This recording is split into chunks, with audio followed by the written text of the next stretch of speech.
Maybe tell us, like, when you like, tell us a bit about how you like, when did you first decide with other people in the university in Northampton to bring in an industry partner? What were the drivers for that?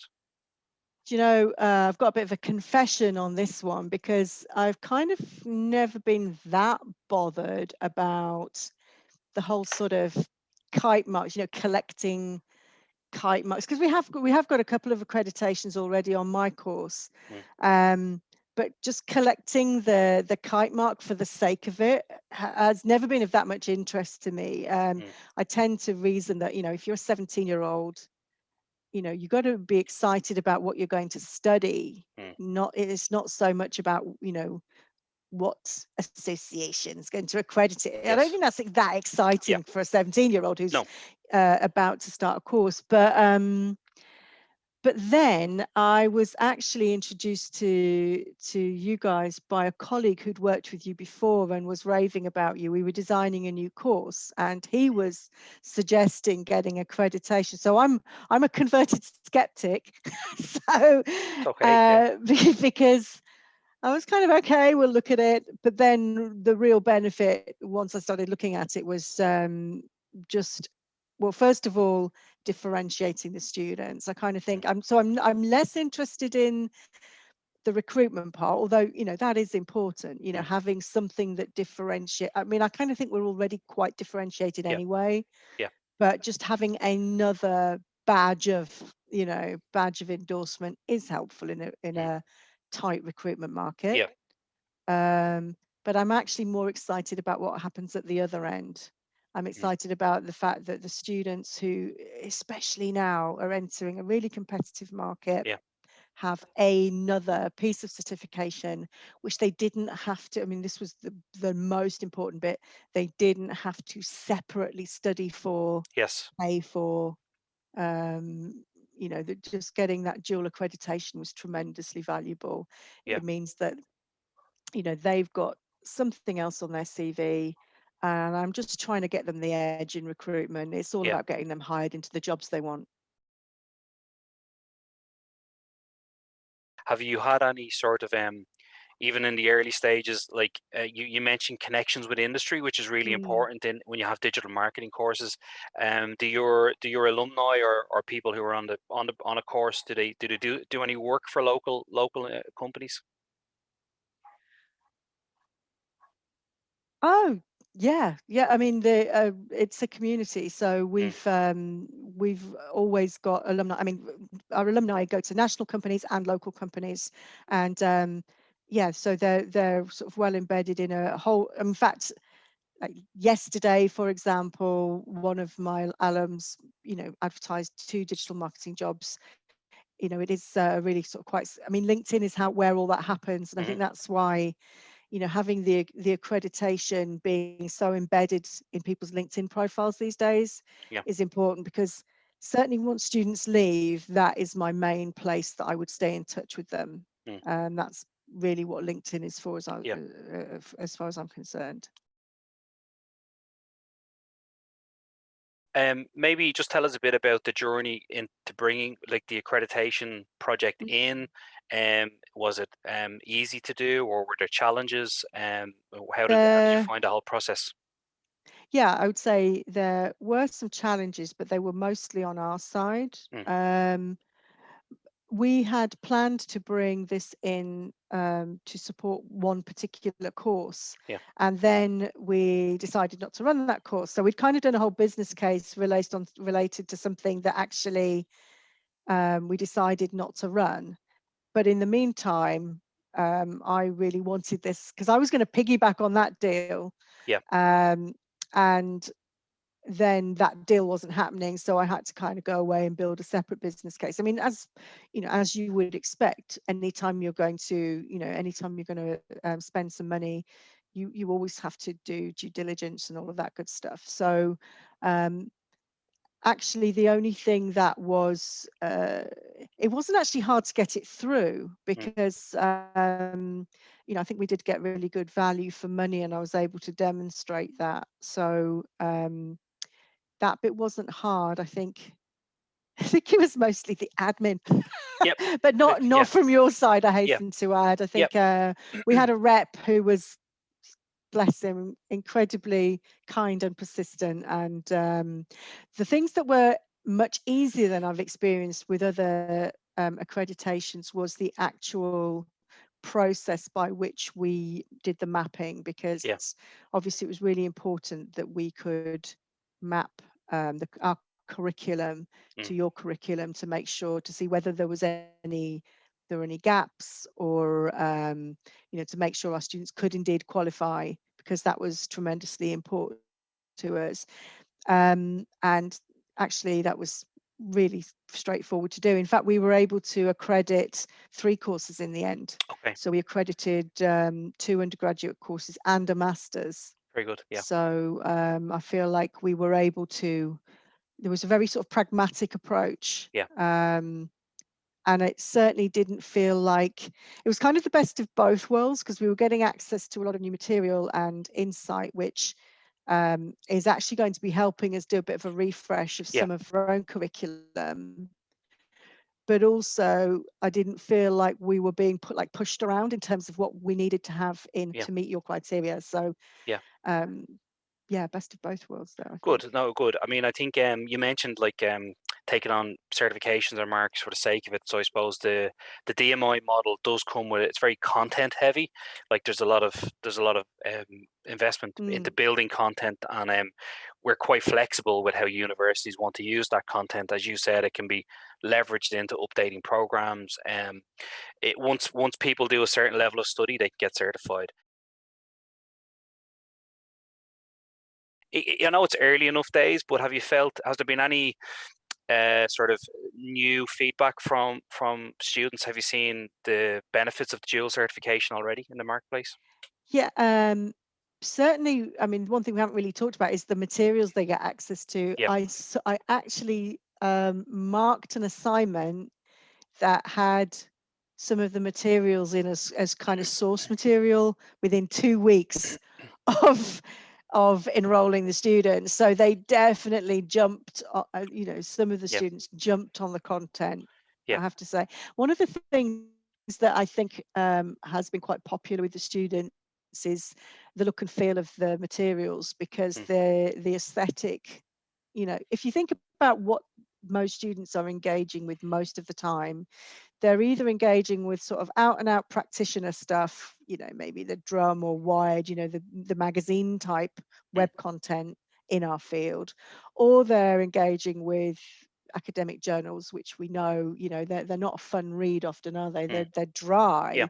Yeah. And I kind of feel like the DMI content, you've paid sufficient attention to the look and feel of it, that Yeah. it's quite engaging to actually consume online. Yeah.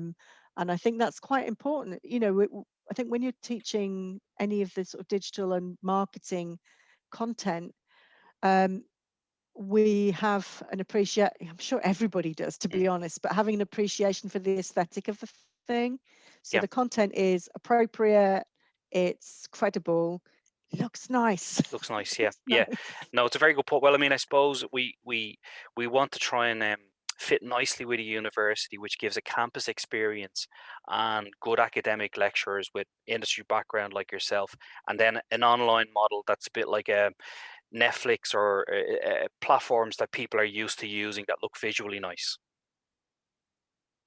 And I think that's important, because a lot of times, when we're, because we're creating web content, all the lecturers are, as in most fields. Mm. So, but there's a real sort of mixture in terms of the sort of the look and feel quality of what most students will be experiencing. I think that's just, we're not all designers, and we don't all have time to create content that looks amazing. But, Mm.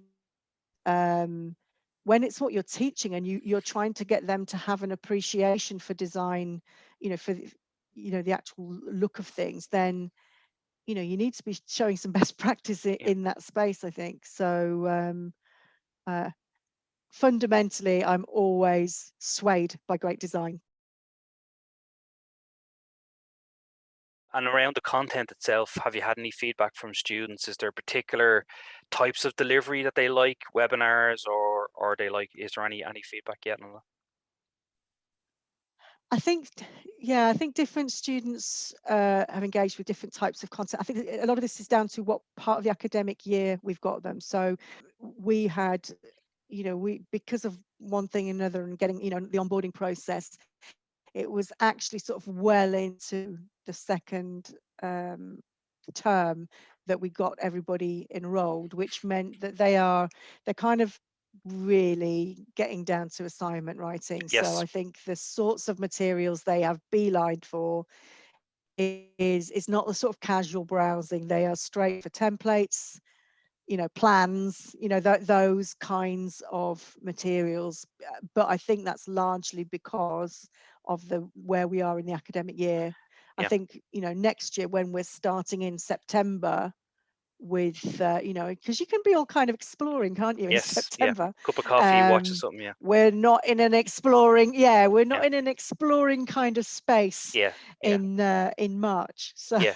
Which is I think okay. the other, yeah, because I think that's the thing. You need different things from it at different Yeah. because you would normally be searching for purpose, Mm. with a purpose. One of the things that I would expect is over the summer, even the students who are about to graduate, I think it's important that they got access because then it can help them on their journey out into the world. Yes. So I'm kind of expecting that people can be more sort of, taking charge of their own learning experience Yes. over the summer, Yeah. and less focusing on assessment. Yes, yes. There is a career zone as well, which seems to be Yeah. popular with actually everybody, professionals included. Um, how do you guys approach the career guidance side of maybe people building different types of careers in digital marketing? We do quite a lot of careers work already. So we've got dedicated modules from the second year onwards that are specifically for sort of creative industries. Very So good. we've always had embedded sort of curriculum that helps people sort of do their research, but this will certainly feed into it. So one of the we're still sort of newbies at this, but one of the things we're trying to figure out is how we, as a team of academics, Mm. engage with the materials because. Well, first of all, sharing around the licenses because I think we've got 5 or 6 academics have got access, but we're trying to work out how best to use, where to use it. Mm. Um, One of the things that we need to make sure of, for example, is if we want students to use the platform to guide their something that we're doing in class, we need to make sure we haven't got anybody because we have a modular system. So occasionally you'll get a module where you might have some people that aren't actually enrolled. So part of the job is to work out where we use it so that the students all have access, and so does the member of staff. Yes. And also we don't want to be using it necessarily twice. We don't mind using something twice, but not with the same cohort, Yeah. so there's kind of a bit of a we've actually got a member of staff going through and auditing the content right now Very good. for where, we've tasked somebody with crawling and going, okay, where does this best fit with our Yes. curriculum? Yeah. Because we have the modules we've accredited against, but that isn't the only place we see this. Yeah. We don't teach digital in a silo, of Yeah. course.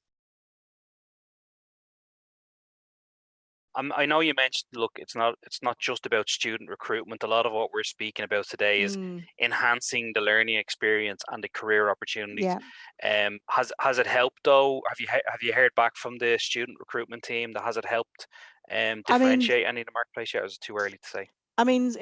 it's too early, and indeed it would be quite hard to split out the effect of an extra badge on a website. I mean, certainly we're pleased to have got all the assets that mean Yeah. that we can promote it. And certainly as we go forward, it means that we can make more of a sort of statement about our digital readiness. Mm, I mean, it's something we've always been doing. Our university has we've invested quite heavily in a new campus, which is very oriented around the digital experience. Thank goodness, mm, it's really paid off this year. yeah, Um, but things like this, a lot of it is about talking about what you've got as well. I tend to get focused in on delivering the student experiences, and yeah, it's kind of remembering to tell the story of what you're doing is part of it. But what's good about accreditation is it's kind of proof, mm, because anyone can say anything, right? mm, Whereas if you have industry accreditation, it just adds that extra layer of confidence, I think, yeah, because it's a big investment these students are making. yeah, And if I was mum or dad, or the student for that matter, let's not assume it's mum and dad that's making the decision. But if I'm going to set off on this journey, I want to know that I have some confidence yeah. in the supplier. Was there any, we finish up with a few more questions. Was there any sort of DMI USPs, unique selling points? Like, for example, did the Global Industry Advisory Champions, was that something that I resonated think you've with you, or? I think you've got some really credible business partners. Mm, I think those names are, ones to be proud of, and that was certainly interesting. And what I hope to do going forward is, build on those relationships that you have. And in fact, we've already started that. So our rep John put us in touch with Adobe via another of your another practitioner, another yeah, lecturer in another institution, and we're already working now with Adobe on our creative campus very good. Yeah, concepts. So yes, that was a very generous and helpful kind of thing, because I kind of think it feels like there's a sort of community of people who all kind of have the same ambition for their teaching. yeah, And being able to make these connections and validate the quality of your work and your teaching and your materials and your contacts, it's kind of a win-win, isn't it? The yeah, more we do it, the more, the better we all get. yes, yeah, So yeah. so that was a really helpful the contact that's already happening. So now we're getting Adobe for our students as Oh, excellent. well Very as good. Yeah, a standard. yeah. um so we're just really, and that was actually led, I had been doing, because we're always sort of trying to check what the market needs. 'Cause it's really easy to Yes, go, okay, this is what the curriculum is, but you have to keep checking what the market's asking for, because it's definitely changed in the sort of 8 years I've been leading this program. It's yes, definitely changed what yes. people have been asking for with you guys that made that connection. So it's been super helpful. Good, good. So I'm So hoping there's some more connections like that in there. yes, yeah. Well, it's been our experience with the industry partners, like Facebook, Google, Twitter, HubSpot. A lot of them have been very generous with their resources, and they're part of the digital industry. They like to think that there's independent certifications out there like ours. They also like to hear that universities are involved and accrediting and teaching people in these areas, and because it's building the workforce that they want in the next 5 or 10 years. So they're That's quite happy to been my share resources. experience Yeah. too.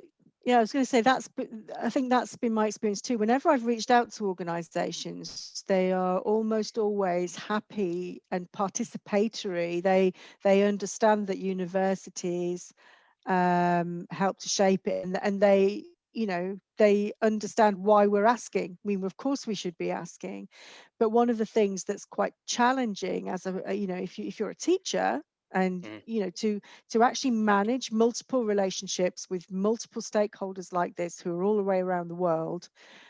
Most of us maybe have strong relationships with 2 or 3 key partners, but mm, the idea that we can come at some of that material, because I need a bit of SEO, I need bit of creative, I need, Yeah, I need a bit of web design, I need a bit of app design, I need a bit of AI. There is so much that I want to cover that it's, to be able to get at least a decent proportion of that in one place via a partner is yeah. helpful, because you can't be all over all of those things. No, it would, and it's a very good point, and it's something we're very cognizant of. We're trying to, give a solution to universities where you can feel you have access to 15 or 20 industry-leading brands, but do it in a controlled way through our product team, and we can pass on what we get access to.